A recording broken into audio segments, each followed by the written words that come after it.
So this one's called The Big Picture, with additional lyrics by the Dandy Warhols,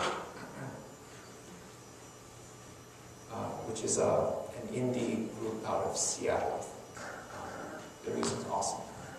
Portland, sorry. The smallest, most redundant freedom is still a mystery. One makes you happy, one makes you small, and the one that mother gives you takes what you can't swallow. Too much liberty, this rabbit hole sky fell through and kept on going. Say this feeling isn't mine, but a Euler Van subset. I have never been that feeling. Susie Q has, though. She's riding side saddle on a Harley and biting down on the whip of her hair. A birthday inside a candle will promote union with the top brass of man in heaven. But alternate Christianities roll like lemons on the cutting board. How many does it take to get the tart just right? How many light bulbs does it take to screw an ass grave? Because indolence dwells in stellar rotation while gulls flip over and die in tar. This vacuum should have learned to abhor nature. No fatwa on the infinite, because of the one-room schoolhouse where Aunt Shirley talks best. Let these baby pods by Ann Geddes and yokel teeth care of Diane Arbus be cute. Instead, we've evolved libidos of involvement. While the boys keep swinging, the girls keep bringing. Oh yeah. Remember gender streaming, foxhole and wolf willow, rounded curves and strippers' masks. Suffer rotation of the species, vermin on top, predators on the bottom. There's only Pleistocene glacial meltwater, the entire Mackenzie River Basin, threading Syncrude's lead. Pez dispenser, tracheotomy, sleigh bells. Senses blur when there's nothing left to divide, leaving neither Ed and Spencer. Trees cry out to me in seatbelts. Not to mention the shit I need to get through to bear even a single anxiety. Maybe a loser, maybe a sinner. The end is what suffixes, looms at. Either way, a perpetual beginner. But the central mystery flicked its tricky whip this afternoon, half asleep in the sober tub, with my dark genitals floating in my hand. It hit me that somewhere, probably in every battleground that ever raised a nation, at some point in history, purity was born.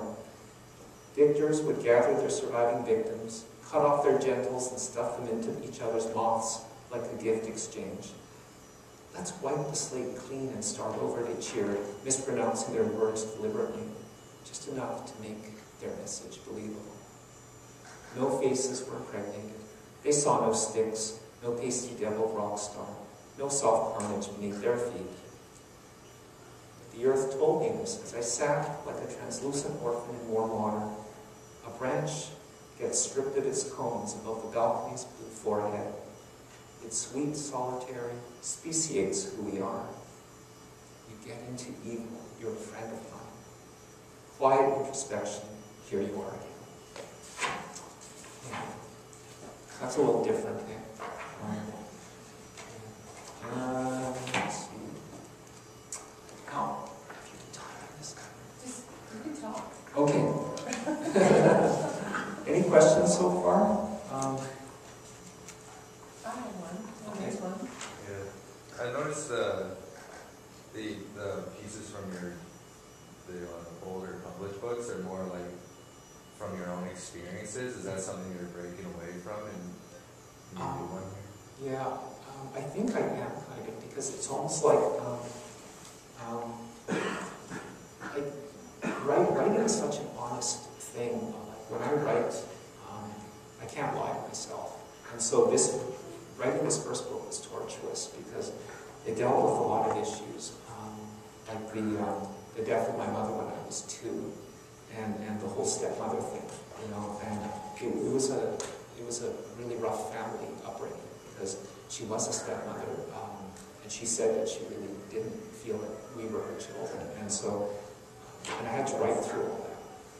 But I think you do your first book like that, and then afterwards you want to say more and more things and explore your themes and just try and understand how the world is, because I mean, I could write 10 books just about myself, but if I'm not looking outward and exploring things and trying to bring the world into me and to see how I relate and how things relate, then I don't think I can grow as a writer. And I think that's why in many political situations, they like to kill the writers first and kill the journalists, because people who speak out, they're speaking out because they have a sense of themselves, and then they start looking outward. That's a natural progression. The natural curiosity is to evaluate everything and to say, well, that's not right, but this is right. And so, so my next book seemed to be more and more towards, exploring those kinds of things. Just to follow up on that, your first work is much more narrative. You're telling a story. Yeah. It's almost like prose rather than poetry. Yeah. Now here you're getting into more imagery. Yes. Yeah. So it's, in a sense, more poetic as you get out. Yeah. And also, I think the later stuff, there's more points of reference, like Dandy Warhols and Gracie Slick and all that stuff. Right? It's just thrown in there, and it kind of maybe shows some of more of the cultural ins and outs, right? But I like that. I like that. I know that maybe it's more confusing sometimes, but I feel that for me as a writer, I have to keep going that direction. So thanks for these wonderful questions. Any others? No? Sure. You want to comment there? You mentioned tracheotomy and compared to sales. How was that by? Oh, let me go back to that. Okay, I was using sound there. Let me just find that. Yes, I'm glad you asked that, because I usually, sometimes you can't see it until it's in front of you in the text, and reading it, it just flies by so fast. That's a really good question. Where is that? Okay. Pez dispenser, tracheotomy, sleigh bells. In the next line,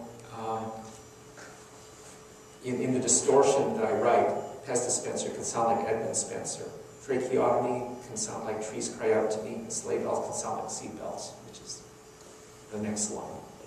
Senses blur when there's nothing left to divide, leaving me there, Edmund Spencer, trees cry out to me, and seat bells. So I was just playing with the language there. I don't know if it worked, but there you go. Thanks for pointing that.